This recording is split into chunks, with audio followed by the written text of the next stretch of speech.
आज की शाम तुम भी अकेले बैठे हो, मैं भी अकेला बैठा हूँ। तो चलो तुम्हें एक वाकया ही सुनाया जाए जो मेरे साथ किसी शाम ही हुआ था। यूँ तो कुछ खास नहीं था, लेकिन मेरी ओवर थिंकिंग ने इसे खास बना दिया था।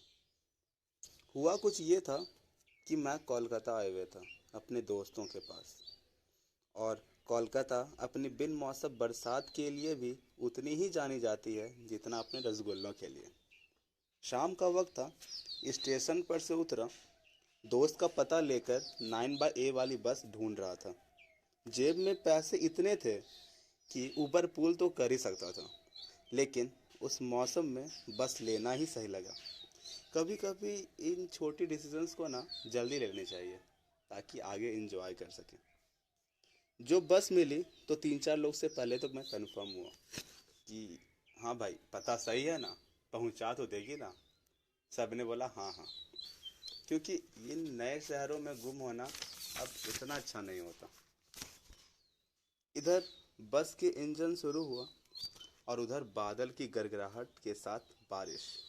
अब बारिश का क्या ही बताएं, कुछ के लिए इश्क तो कुछ के लिए हंसी। मैं खिड़की के बाहर बाहर बारिश की बूंदें गिन रहा था। तभी एक स्टॉप पे गाड़ी रुकी और उस पे एक थोड़ा बुजुर्ग, बुजुर्ग नहीं कह सकते उसे, समझ लो कि वो उस रेखा पे है कि अब वो बुजुर्ग कहला सकते हैं। व्यक्ति बस पे चढ़ा। सूट और एप्पल के साइड बैग से हम ये तो श्योर हो गए थे कि ये भी कोई ऊबर पूल वाला बंदा ही है जिसने बस लिया। कंडक्टर सभी को गेट पर से अंदर जाने की हिदायत दे रहा था, लेकिन वो शख्स बस पे चढ़ा है इसी मकसद से था कि उसे यहीं खड़ा होना है। बस चलते ही उसने बाहर हाथ निकालकर बूंदे महसूस की।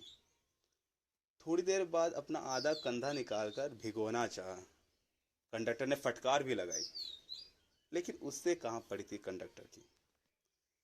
जब वह शख्स उतरा ना अगले स्टॉप पे, तो फिर मुझे उसका ही चेहरा और उसका ही हाव भाव याद आ रहा था। उसने जैसे ही अपने कंधे बाहर निकाले थे ना, उसके चेहरे पे एक अजीब सी, मतलब एक चमक वाली मुस्कान थी। वो मुस्कान ऐसे जैसे कि किसी आज़ादी की कहानी बता रहा हो। लेकिन आज़ादी, लेकिन वो आज़ाद तो था ही। पहनावे से कहीं का मैनेजर मालूम हो रहा था। फिर किस चीज़ से आज़ादी? क्या सिर्फ फैमिली और पैसा आज़ादी नहीं है? क्या सिर्फ इनसे खुशी नहीं मिलती? उन बारिश की बूंदों में क्या था? ये सवाल मुझे झकझोर रहे थे। और अभी मैं सोच रहा था ना कि काश कि वह एक दो स्टॉपेज और रुक जाता और मैं उनसे पूछ ही लेता। लेकिन इन सवालों का आना ही महज काफ़ी है मेरे लिए। शायद आज नहीं तो कल इन बूंदों का राज जान जाऊंगा मैं।